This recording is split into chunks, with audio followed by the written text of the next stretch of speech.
Hi friends, எல்லோரும் நல்லா ரொம்ப விறுவிறுப்பாக படிச்சிருப்பீங்கன்னு நினைக்கிறேன். ஏன்னா கம்மிங் ஏப்ரல் வந்து நமக்கு நோட்டிஃபிகேஷன் வந்தது, குரூப் 4 நோட்டிஃபிகேஷன். சரிங்களா? நிறைய பேர் பண்ணுற தப்பு இதுதான். என்னன்னு சொல்லிட்டு பார்த்தீங்கன்னா, அட்டை டு அட்டை படிச்சிருவாங்க. படிச்சுட்டு நம்ம இது படிச்சிட்டோம், நம்ம எல்லாமே படிச்சிட்டோம் அப்படின்னு நினைப்பாங்க. ஆனால் அந்த இடத்துல தான் அவங்க ஒரு பெரிய தப்பு பண்ணுறாங்க. அவங்க எல்லாமே படிக்கிறது வந்து செகண்டரி.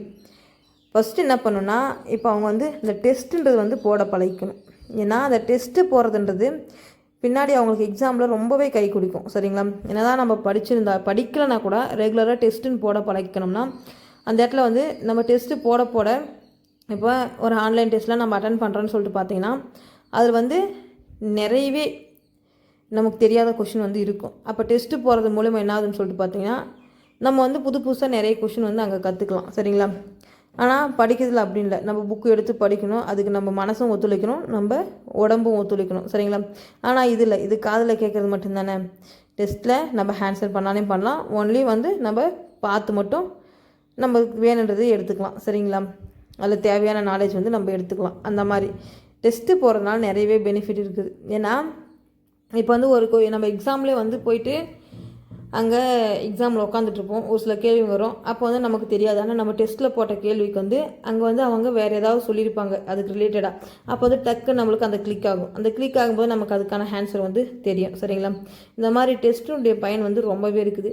லாஸ்ட்டு குரூப் 4 வந்து நான் நிறையவே இந்த தப்புலாம் பண்ணேன். டெஸ்ட் பேட்ச் ஜாயின் பண்ணுமே, ஆனால் நான் வந்து டெஸ்ட் வந்து ப்ராப்பராக எழுத கிடையாது. ஏன்னா இப்போ நார்மலாக ஹவுஸ் ஒய்ஃப்னாவே நிறையவே ஸ்ட்ரகிள் ஃபேஸ் பண்ணி தான் அவங்க வந்து புக்குன்றது வந்து எடுத்து படிக்க ஆரம்பிக்கணும். சரிங்களா?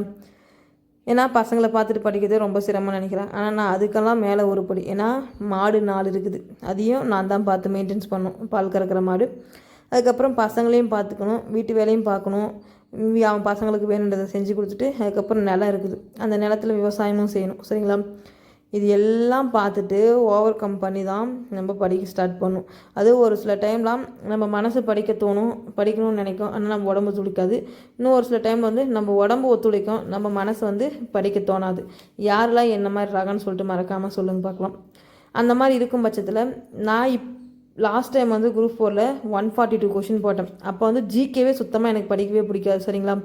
அந்த மாதிரி ஜிகே பிடிக்காத போது இருந்தாலையும் படிச்சுட்டேன். அந்த ஜிகே பிடிக்காதனாலையும் மெதுவாக கொஞ்சம் கொஞ்சமாக ஒவ்வொரு லெசனாக படித்தேன்.